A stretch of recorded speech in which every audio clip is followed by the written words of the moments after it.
Hello friends, मैं आनंद कुमार आप सभी का स्मार्ट स्टडी में स्वागत है। आप लोग कैसे हैं? उम्मीद करते हैं आप सभी अच्छे होंगे।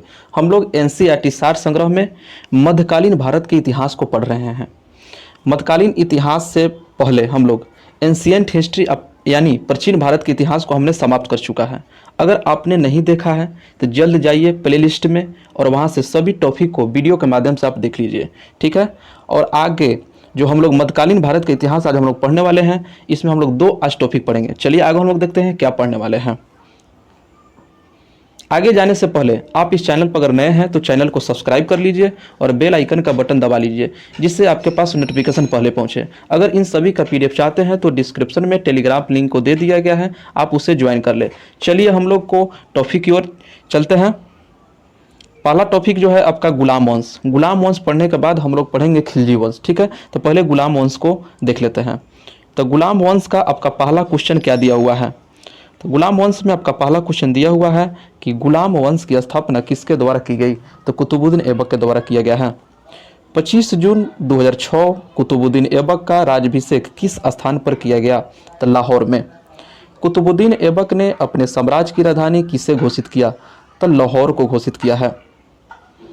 आगे आपका नोट दिया हुआ है कि भारत में तुर्की राज्य का संस्थापक कुतुबुद्दीन ऐबक को माना जाता है।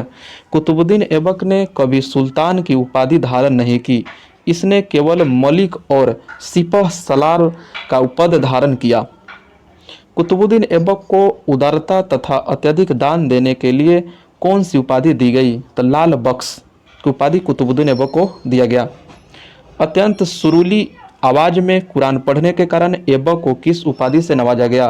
तो कुरान खा, क्योंकि इन्होंने कुरान पढ़ने के कारण इन्हें उपाधि दिया गया था। भारत की प्रथम मस्जिद कुवैत उल इस्लाम की स्थापना किसके द्वारा कराई गई? तो कुतुबुद्दीन ऐबक के द्वारा। फिर आपका नोट दिया हुआ है कि कुतुबुद्दीन ऐबक ने सूफी संत ख्वाजा कुतुबुद्दीन बख्तियार काकी का नाम पर कुतुब मीनार का निर्माण प्रारंभ करवाया। अगला क्वेश्चन आपका क्या दिया है कि कुतुबुद्दीन ऐबक की मृत्यु कब हुई? कुतुबुद्दीन ऐबक की मृत्यु कब हुई? तो वर्ष 1210 में चौगान खेलते समय घोड़े से गिर जाने के कारण इनकी मृत्यु हो गई। कुतुबुद्दीन ऐबक की मृत्यु के पश्चात उसके पुत्र आराम शाह को अपदस्थ कर गुलाम वंश का अगला शासक कौन बना? तो इल्तुतमिश बना। इल्तुतमिश सुल्तान बनने से पूर्व किस प्रांत का सूबेदार था? तो बदायूं का सूबेदार था। किस दिल्ली सल्तनत का वास्तविक संस्थापक किसे माना जाता है? तो इल्तुतमिश को माना जाता है। अगला फिर नोट दिया है, इल्तुतमिश दिल्ली सल्तनत का प्रथम सुल्तान था जिसने दिल्ली को अपनी राजधानी बनाई तथा बगदाद के खलीफा से सुल्तान की उपाधि प्राप्त की। अगला क्वेश्चन है कि इल्तुतमिश ने 40 योग्य तुर्क गुलामों को मिलाकर किस दल का गठन किया? तो तुर्कान ए चहलगानी चालीसा दल, ठीक है। फिर आगे चलते हैं क्वेश्चन की ओर। अगला क्वेश्चन आपका दिया हुआ है कि मंगोल आक्रमणकारी चंगेज खा भारत के उत्तर पश्चिम सीमा पर किसके शासनकाल में आया? तो इल्तुतमिश के शासनकाल में आया था। इल्तुतमिश ने भारत में इक्ता व्यवस्था का प्रारंभ की। इक्ता एक अरबी शब्द है जिसका अर्थ है भूमि को लेने वाले इक्तदार कहलाते थे। चलिए अगला क्वेश्चन क्या है? तो वर्ष 1236 में दिल्ली सल्तनत की गद्दी पर बैठने वाली प्रथम व अंतिम मुस्लिम महिला शासिका कौन थी? तो रजिया सुल्तान थी। रजिया के सुल्तान बनने के पश्चात गुलाम याकूत को किस पद पर नियुक्त किया? तो अमीर ए आखुर के पद पर नियुक्त किया गया। रजिया सुल्तान के विद्रोही अमीरों ने रजिया के हत्या करवाकर किसे दिल्ली सल्तनत की गद्दी पर बैठा दिया? तो बहराम शाह को गद्दी पर बैठा दिया। अगला फिर आपका नोट दिया है कि बहराम शाह के कार्यकाल में नायब ए मुमालिकत पद का सृजन किया गया जिसमें संपूर्ण अधिकार निहित होते थे। इस पद पर सर्वप्रथम एतगीन को नियुक्त किया गया।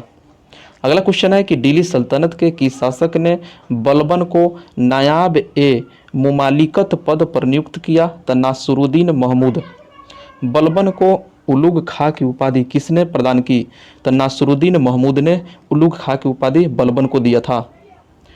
दिल्ली का सुल्तान बनने के पश्चात तुर्कान ए चहलगानी को किसने समाप्त कर दिया?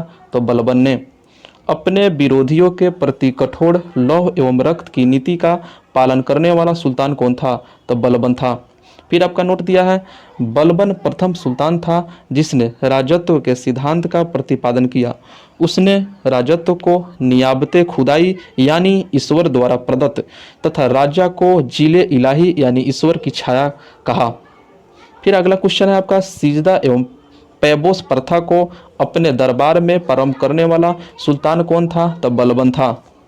बलबन ने किस नाम से एक सैन्य विभाग की स्थापना की थी? तो दीवान ए अर्ज। गुलाम वंश का अंतिम शासक कौन था? तो शमसुद्दीन के उमर्स। ठीक है, गुलाम वंश का आपका लास्ट नोट दिया हुआ है। लास्ट नोट्स क्या है कि नासरुद्दीन महमूद एक शांत स्वभाव वाला व्यक्ति था।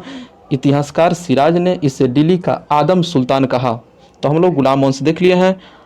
अगला टॉपिक की ओर चलते हैं, खिलजी वंश, जो कि 1290 से 1320 ईस्वी तक है आपका। खिलजी वंश में पहला क्वेश्चन आपका है कि गुलाम वंश के पश्चात वर्ष 1290 में खिलजी वंश की स्थापना किसके द्वारा की गई थी? तो जलालुद्दीन फिरोज खिलजी के द्वारा। रक्त और लौह की नीति को त्याग कर शासन के उदार नीति का अनुसरण करने वाला दिल्ली का प्रथम सुल्तान कौन था? तो जलालुद्दीन फिरोज खिलजी। वर्ष 1296 में काड़ा यानी मणिकपुर में जलालुद्दीन की हत्या किसने की थी? तो अलाउद्दीन खिलजी ने। अलाउद्दीन खिलजी का बचपन का नाम क्या था? तो अली गुरसप्स। ठीक है, जलालुद्दीन के हत्या के पश्चात अलाउद्दीन खिलजी ने अपना राज्याभिषेक कहाँ करवाया? तो बलबन के लाल महल में करवाया था। अगला नोट दिया है कि अलाउद्दीन एक साम्राज्यवादी शासक था। वह विश्व विजय प्राप्त करने के साथ साथ एक नए धर्म की स्थापना करना चाहता था। राज्याभिषेक के पश्चात सिकंदर एसानी या द्वितीय सिकंदर की उपाधि किसने धारण की? अलाउद्दीन खिलजी ने। अगले क्वेश्चन की तरफ चलते हैं। तो सुल्तान बनने के पश्चात अलाउद्दीन ने प्रथम आक्रमण किस शासक पर किया? तो रायकर्ण, जो कि गुजरात के शासक था, यहाँ पर आक्रमण किया था। अलाउद्दीन का सेनापति मलिक काफूर गुजरात विजय के दौरान नुसरत खां द्वारा 1000 दिनार में खरीदा गया था, इसलिए इसे 1000 दिनारी भी कहा जाता है। वर्ष 1303 में अलाउद्दीन के द्वारा चित्तौड़ पर आक्रमण के समय वहां का शासक कौन था? तो राणा रतन सिंह चित्तौड़ के शासक थे। ठीक है, विंध्याचल पर्वत श्रेणी को पार कर दक्षिण भारत पर आक्रमण करने वाला दिल्ली सल्तनत का प्रथम सुल्तान कौन था? तो अलाउद्दीन खिलजी। अलाउद्दीन के दक्षिण अभियानों का सेनापति कौन था? तो मलिक काफूर। फिर नोट दिया है कि तेलंगाना वारंगल के शासक प्रताप रुद्रदेव द्वितीय ने मलिक काफूर को विश्व प्रसिद्ध कोहिनूर हीरा भेंट किया था, जिसे मलिक काफूर ने अलाउद्दीन खिलजी को भेंट दिया।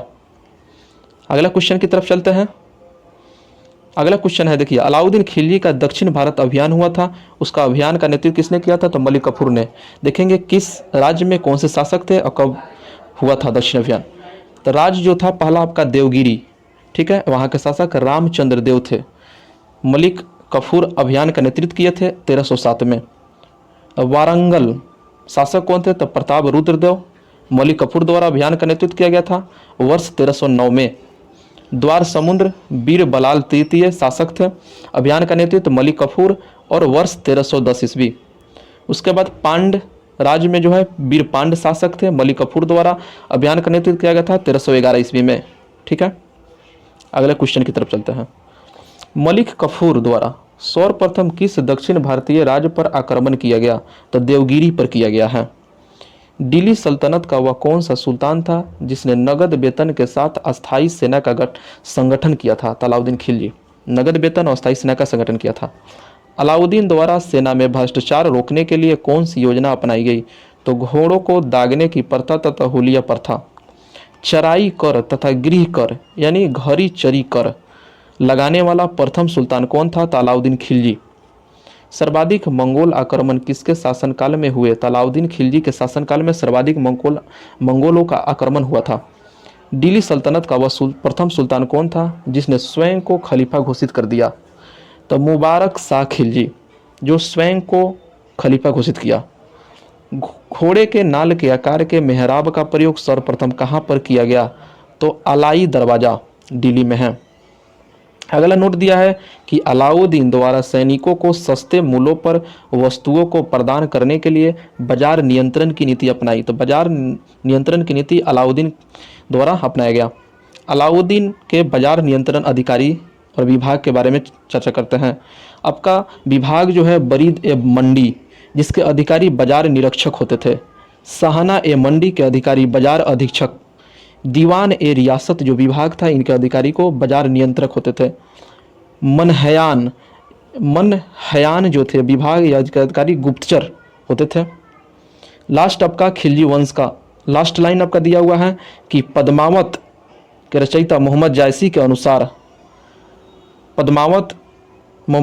अनुसार अलाउद्दीन ने रानी पद्मिनी के सुंदरता को प्रभावित होकर चित्तौड़ पर आक्रमण किया था।